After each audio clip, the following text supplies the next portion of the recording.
In the 1820s, steam engines were remaking the world, pumping water out of coal mines, driving textile mills, about to haul the first trains. And yet nobody, anywhere, actually understood why one engine beat another, or whether there was any limit at all to how good an engine could get. Every engine builder worked from rule of thumb: bigger boilers, more pressure, a cleverer valve, tinkering forward by trial and error, one failed prototype at a time. Nobody had ever asked the deepest possible version of the question: what is the absolute maximum work you can ever wring out of heat? Britain had pulled decisively ahead in this race. Better engines, more mines pumped dry, more mills turning, more coal converted into motion than anywhere else on Earth. And France, still reeling from Napoleon's final defeat at Waterloo in 1815, watched that gap with real national anxiety. At the time, nobody even had the right theory of heat itself to work with. Most scientists believed in caloric, an invisible, weightless fluid contained inside every hot object that simply flowed from a hotter body into a colder one whenever they touched, like water finding its level. It was a real, respected scientific theory, not a fringe idea. Caloric explained a great deal of ordinary experience, and most of the era's finest physicists and chemists worked within it. It also happened, as later physics would prove, to be completely wrong about what heat actually is. Into this unsettled world was born, on June 1, 1796, in Paris, a boy named Nicolas Léonard Sadi Carnot, the eldest son of a father whose own name already carried enormous weight across all of France. That father was Sadi Carnot, mathematician, military engineer, and the man France called the Organizer of Victory, who had reorganized the entire Revolutionary Army and helped save the young republic from a coalition of enemies determined to crush it. Young Sadi grew up steeped in mathematics and rigor, and at 15 he entered France's demanding new École Polytechnique, studying under some of the greatest scientific minds in Europe: Ampère, Poisson, Arago, Coriolis. It was an extraordinary education, built for exactly this kind of mind. In March 1814, as Napoleon's empire collapsed and enemy armies closed in on Paris itself, teenage Carnot and his fellow cadets did more than study war. They helped defend the fortress of Vincennes with their own hands in the actual last days of the fighting. Napoleon fell anyway, and in the exile and recrimination that followed, Carnot's own father, who had briefly served Napoleon again during 100 days, was banished from France entirely, forced to live out his final years abroad in the Prussian city of Magdeburg. Carnot himself became a young officer in the Army's engineering corps, inspecting fortifications, drafting reports nobody much acted on, shuffled from one dull garrison posting to the next. It was, for a mind like his, a genuinely frustrating way to spend a career. By 1819, he had wrangled a transfer to the Army's general staff on half pay, a deliberate trade, sacrificing income for something he wanted far more: free time. He began spending it in Paris's lecture halls, chasing an education the Army itself would never have given him. One belief burned in him with real intensity: that England's crushing lead in steam technology had genuinely helped defeat France, first economically, then, some believed, militarily, and that no one in France yet understood the science well enough to close that gap. In 1821, he took leave to visit his exiled father and younger brother in Magdeburg. It was meant to be a family reunion. Instead, sitting with his father, who had also grown fascinated by a steam engine recently installed in the city, it became something else entirely. Father and son talked for hours about that engine, how it worked, what limited it, whether anyone actually understood why. Sadi left Magdeburg not just having seen his family again, but filled by his own later account with a genuine and specific enthusiasm to build a real theory of heat engines. Back in Paris, he quit chasing garrison postings almost entirely and threw himself into private study instead. Sorbonne lectures, the Collège de France, the Conservatoire des Arts et Métiers, wherever the real physics and engineering of heat and motion were actually being taught. The question he had settled on was almost absurdly ambitious for one obscure junior officer to attempt: not how to build a slightly better engine, but whether there existed some absolute universal ceiling on how much work any engine, of any design, running on any fuel, could ever extract from heat. Nearly everyone else in his position was asking a narrower, more practical question: how do we build a better engine right now?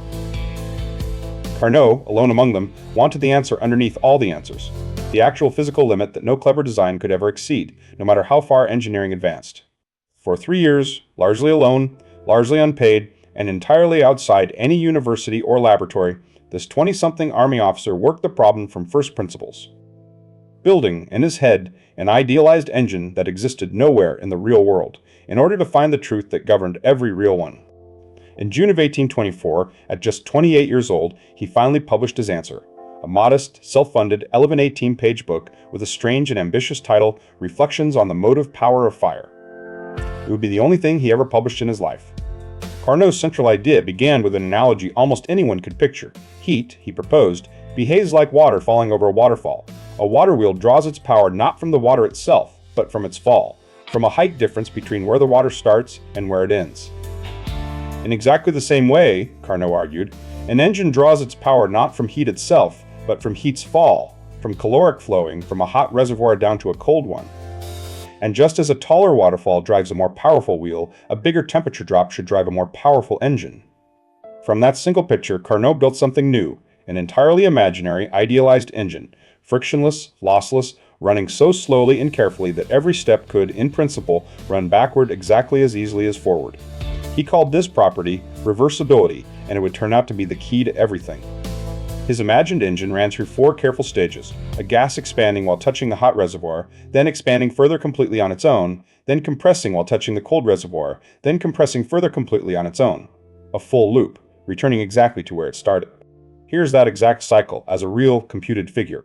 Pressure plotted against volume for Carnot's idealized engine, using the actual physics of an expanding and compressing gas. The result is a closed loop. Heat absorbed at the top, heat released at the bottom, the loop's own enclosed area equal to the useful work produced. What Carnot proved next is the part that made this more than just a clever diagram. He showed that no real engine, no matter how ingeniously built, no matter what fuel or working substance it used, could ever be more efficient than this idealized, perfectly reversible one operating between the exact same 2 temperatures. He proved it, remarkably, without any advanced mathematics at all, through pure logical argument. Imagine, he said, that some engine somehow beat the reversible ideal. Then you could use its extra output to run the reversible engine backward as a kind of pump and net out free, endless work from nothing. That outcome, a machine producing limitless work from nothing forever, violated something every engineer and physicist already knew had to be false, genuine, perpetual motion. Since that consequence was impossible, Carnot reasoned, the assumption that started it, a more efficient engine, had to be impossible too. And from that single argument came something even stranger and more powerful. Every possible reversible engine running between the same 2 temperatures has to have exactly the same efficiency as every other one, regardless of whether it runs on steam, on air, or on some working substance nobody had even invented yet. That efficiency, Carnot showed, depends on exactly one thing, the temperatures of the hot and cold reservoirs the engine runs between.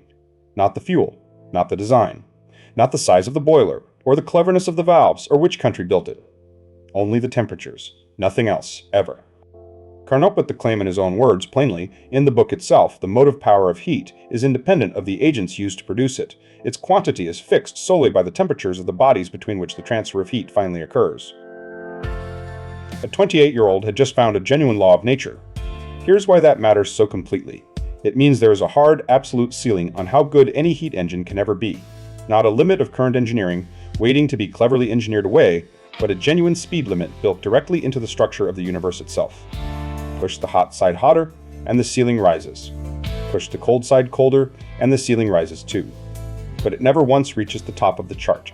Not for steam, not for gasoline, not for any engine anyone will ever build, no matter how far into the future engineering advances. It's worth sitting with how strange this actually is. In 1824, decades before anyone agreed on what heat truly was, an obscure French army officer had already found the exact shape of a law that would eventually govern every engine, every refrigerator, and every power plant humanity would ever build.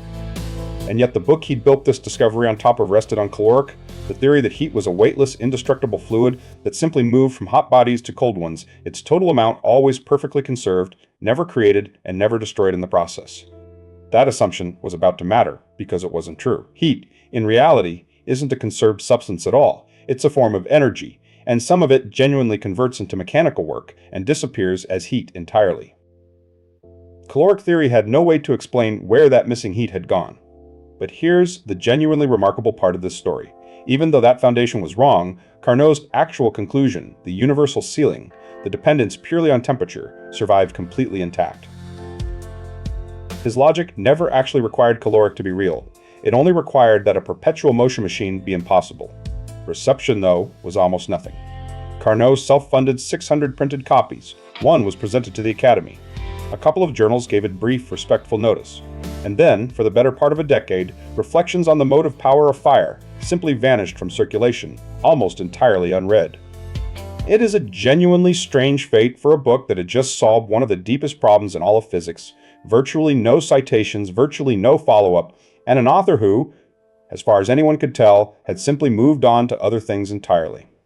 What Carnot didn't know, what almost no one could have guessed, is that his own private thinking about heat was about to move even further ahead of the published book, and this time he would keep the most important part of it entirely to himself. In private notebooks, written sometime around 1830, Carnot began doing something genuinely radical, quietly abandoning caloric theory altogether, the very theory his own published book had relied on, and reasoning his way toward heat being nothing more than a form of motion. His own words, preserved in that notebook, are startling to read even now. Heat, he wrote, is simply motive power, or rather motion that has changed form. Wherever motive power is destroyed, heat is produced, in a quantity exactly proportional to the motion lost. That is, in plain terms, the mechanical equivalent of heat. The idea that a fixed, measurable amount of mechanical work always corresponds to a fixed, measurable amount of heat, one convertible into the other. Carnot even estimated a number for that conversion, entirely on his own. His private estimate, that 1 kilocalorie of heat, corresponded to roughly 370 kilogram meters of mechanical work. The true modern value, established decades later through careful public experiment, turned out to be about 427, remarkably close, worked out alone, with no laboratory apparatus behind it at all. The physicist usually credited with proving this, James Joule, through careful, painstaking paddle wheel experiments in the 1840s, was, at the very moment Carnot wrote these private notes, still years away from beginning that public work.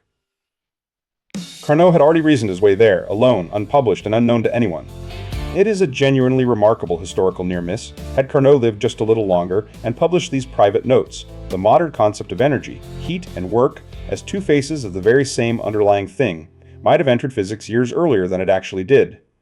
But he never did publish them. Historians still debate exactly why, perhaps caution, perhaps a wish to be fully certain before contradicting his own earlier book, perhaps simply the fact that there was, tragically, very little time left for him to decide.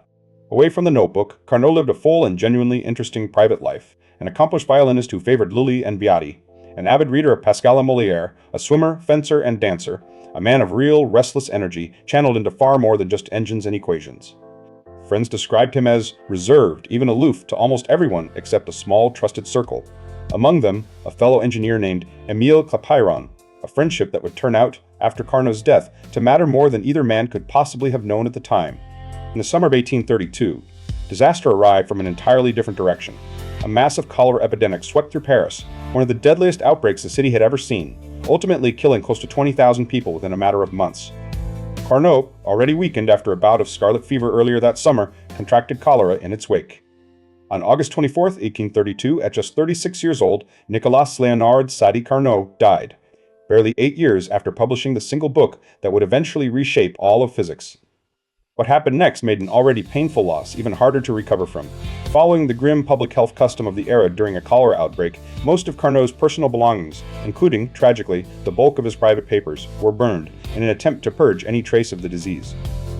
It is a genuinely devastating fact to sit with. The notebook containing Carnot's private, prescient reasoning about heat and work very nearly didn't survive at all, destroyed not out of malice or carelessness, but by a well-intentioned public health practice that couldn't have known what it was burning. What survived did so almost by accident. Some manuscripts were saved directly by his friend Clapeyron. Other notes and personal papers were preserved by Carnot's younger brother Hippolyte, who would spend decades quietly guarding his brother's memory and his unpublished work. For the next 2 years, though, almost nothing changed. Reflections on the motive power of fire remained exactly what it had been for a decade already, a nearly forgotten, out-of-print book by a young officer. Nobody in physics particularly remembered, its author now dead, and its ideas seemingly buried with him. It's worth pausing here on just how strange this moment in the history of science actually is. The single most important idea in the entire future science of thermodynamics sat, quite literally, almost completely unread, surviving in exactly one printed book and a handful of rescued private pages. Had Clapeyron not been Carnot's friend, had those particular pages burned along with everything else, the ceiling on every heat engine on Earth might have gone unrecognized for who knows how much longer, waiting to be rediscovered from scratch by someone else entirely. But Clapeyron had not forgotten his friend, or his friend's strange, brilliant book, and in 1834, exactly 2 years after Carnot's death, and a full decade after reflections had first, quietly, gone almost entirely unnoticed, he finally sat down to do something about it. Clapeyron did something Carnot's own book had never quite managed. He translated the entire argument into a single, elegant graph, plotting pressure against volume, and drawing Carnot's imagined engine as a closed, four-sided loop that any trained physicist could immediately understand at a glance. He titled his own paper, Mémoire sur la puissance motrice de la chaleur, Memoir on the Motive Power of Heat, a clear, direct tribute in its very title to the friend and the book it was built entirely on top of. This time, the idea did not vanish. Clapeyron's graphical version spread steadily across Europe's scientific community, translated into English in 1837 and into German in 1843, carrying Carnot's forgotten argument, one translation at a time, toward the physicists who would finally build on it. In 1845, a young Scottish physicist named William Thomson, the man who would later become world famous as Lord Kelvin, read Clapeyron's memoir for the first time and immediately recognized that it contained something far larger than an interesting diagram. Thomson spent years trying to track down Carnot's actual original book, the real source behind Clapeyron's diagram, and finally obtained a copy in late 1848, nearly a quarter century after it had first, quietly, gone almost unread.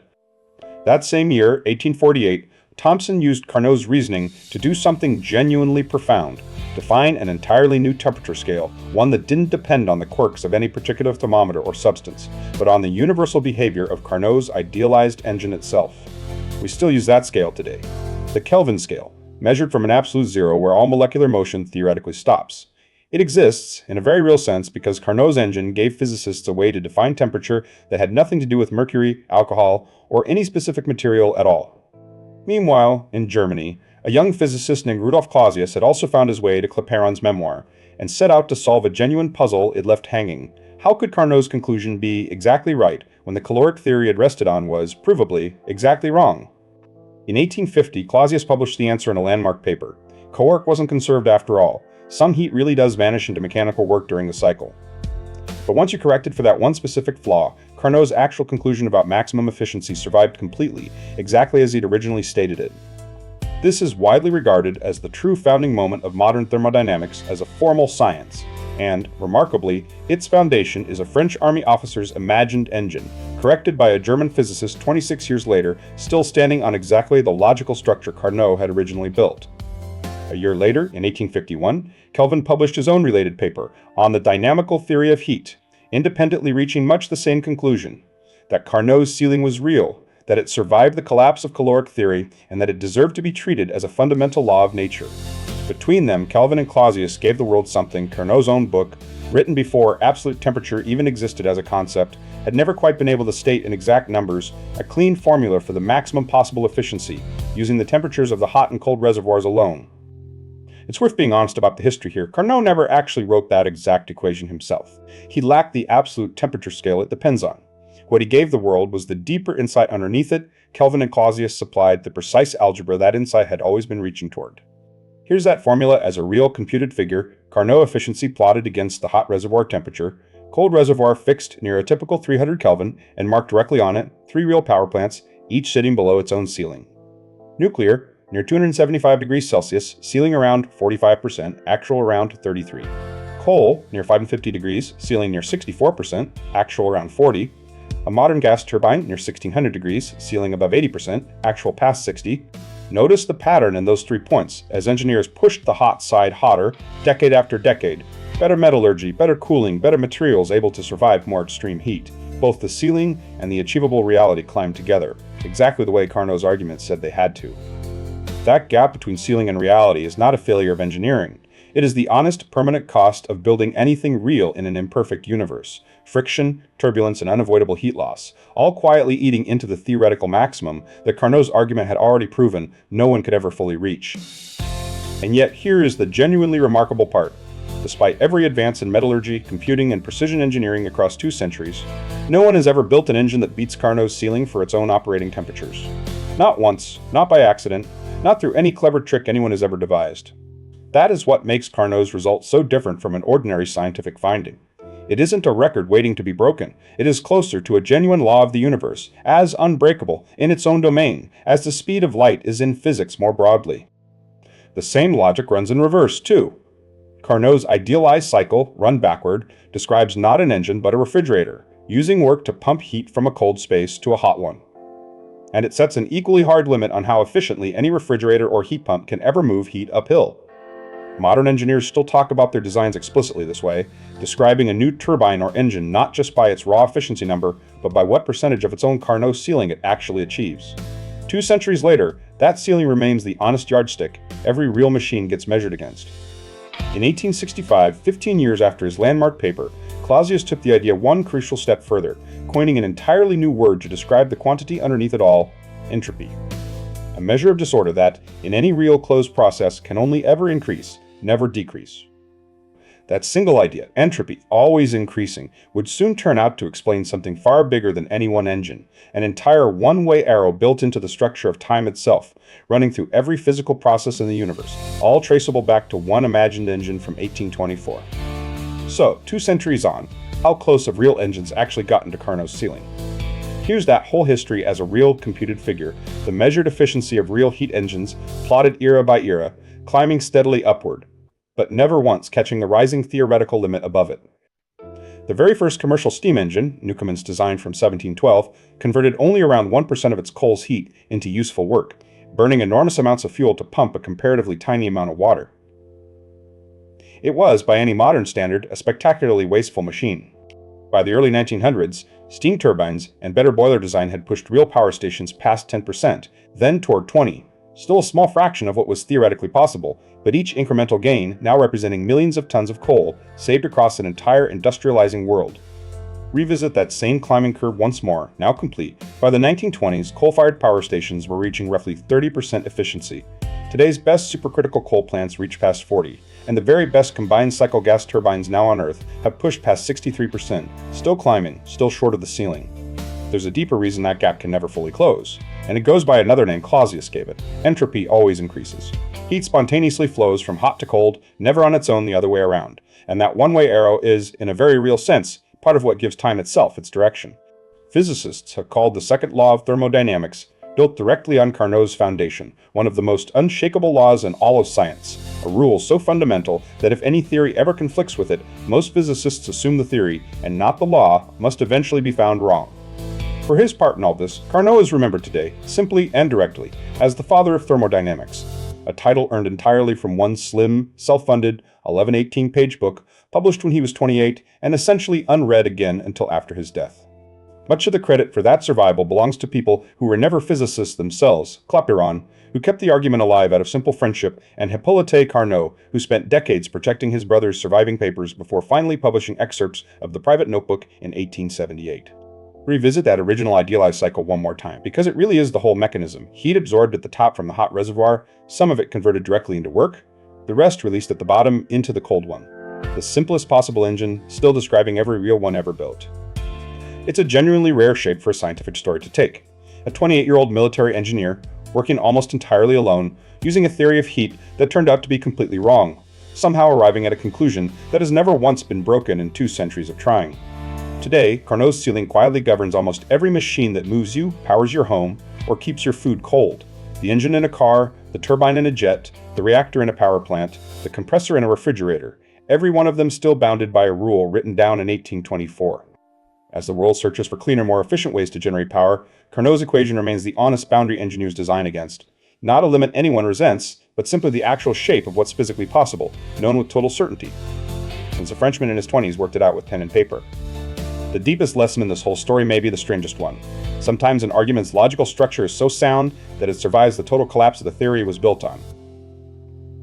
Carnot's caloric foundation crumbled completely, and his conclusions simply never noticed.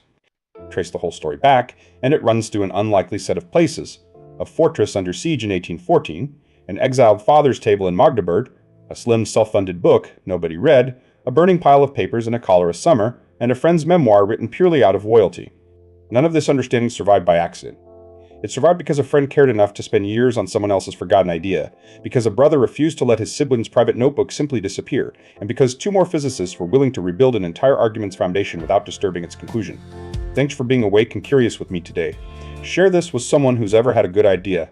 Land in total silence, because sometimes the argument was right all along, and it just needed the right friend, the right brother, or the right decade to finally be heard. Until next time, keep keep asking the deepest possible version of the question, the one underneath the ones everyone else is already asking, because sometimes that's exactly where the real, permanent answer has been waiting the whole time. Stay curious. If this story stuck with you, do 2 quick things. Hit subscribe. Neat Science brings another forgotten story back to life, and there's a whole playlist of them waiting for you right now.